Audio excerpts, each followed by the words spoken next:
parang wow, we have like two icons na namatay in a what? In a week. Iba ang mata ni Nora Honor. I will admit, no, mas makabilma tayo at alam ko nagpakasal pa itong pala si Christopher De Leon at si Nora Honor sa may beach. Okay mga Kuya-Kuy, this is Kuya Mike, ang Kuya nyo sa Amerika, and this is for the Kuya-Kuy list. Okay, so I was not intending na mag-vlog ngayon, pero napabalikwas ako dahil bigla ang namatay yung superstar. Okay, probably the greatest actress of all time in the Philippines. And at a young age, 71, si Miss Nora Honor. Alright, so malaking kawalan ito sa Philippine cinema and of course the showbiz industry. Real huge, real big, again, superstar nga, hindi ba? So, parang wow, we have like two icons na namatay in a, what? In a week, even perhaps less than a week. That's of course Pilito Corrales and of course si Nora Honor. And magbalae ito, no? Magbalae because of course I don't know kung kasal sila ni Lotlot De Leon and even si Monching o Ramon Christopher Gutierrez. Obviously, may anak sila or may mga anak sila na kasama na doon sila Janine. So, this is a huge, sad news for this family alone, no? Isang malaking condolences po sa inyong pamilya, Lotlot De Leon, Ian De Leon, and Matet De Leon. And I think there is one more pa na anak, no? Si Nora, and of course kay Pilita, kasama na dyan si Jackie Lublanco, Ramon Christopher. Ang laki, vast na kwentuhan, no?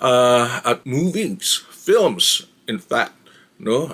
From Tatlong Taong Walang Diyos, of course Himala, there's Bona, there is Banawe, the big legends na kasama niya ng mga direktor na talagang kinukuha siya. Iba ang mata ni Nora Honor, no? Yung those soulful, dramatic eyes, and more than that, she is so different sa nakagisna natin na kailangan matangkad, kailangan mistisa, kailangan sosyalera, pero no, she defied all these things.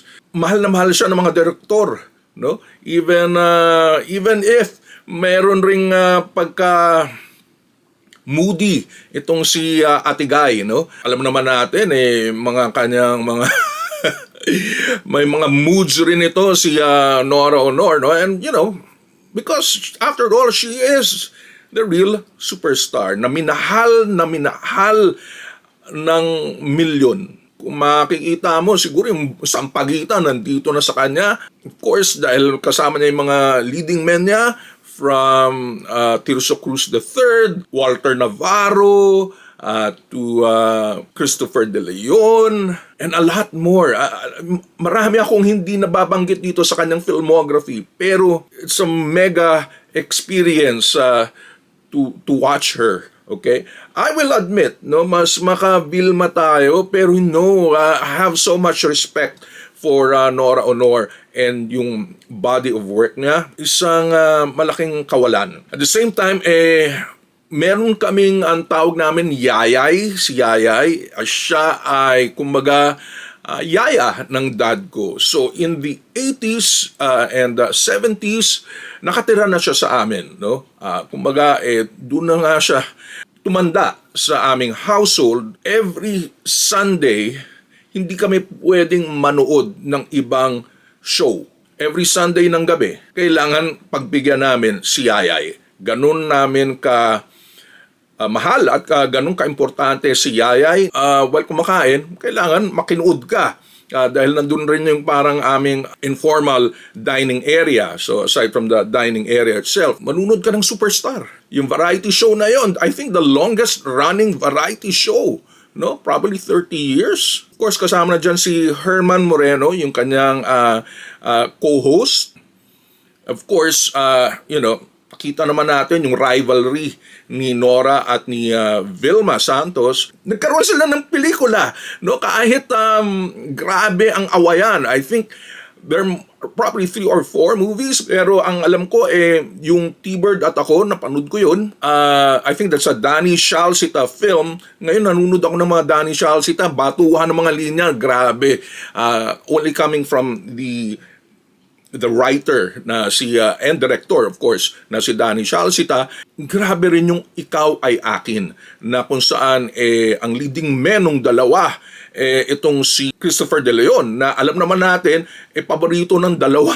Very successful yung pair up ni Vilma Santos with Christopher De Leon, and of course ex-husband niya na si Christopher De Leon ni Nora Honor. At alam ko nagpakasal pa itong pala si Christopher De Leon at si Nora Honor sa may beach. Okay, so that is also different. Any case, that movie, Ikaw Ay Akin, was by Ishmael Bernal. Grabe rin yung mata sa mata. Probably all 5 minutes of the film, nag-uusap lang yung dalawang pares ng mata between Vilma Santos and Nora Honor because of the leading man na si Christopher De Leon. Also, let me just add one more thing. Itong si Nora Honor, although right now nag-BBM siya, no? Because siguro nasaktan siya na hindi siya pinagbigyan o hindi binigay, and I think she really earned it, no? Na maging national artist itong si Nora Honor at hindi na pagbigyan ni Pinoy.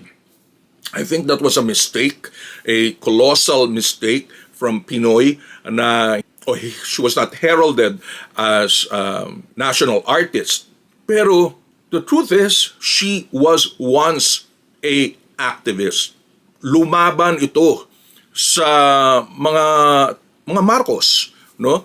During the 80s. Kasama niya yan sila Lino Broca, Ishmael Bernal. So maraming pinuntahan, maraming pangyayari ang at ganap itong si Nora Honor.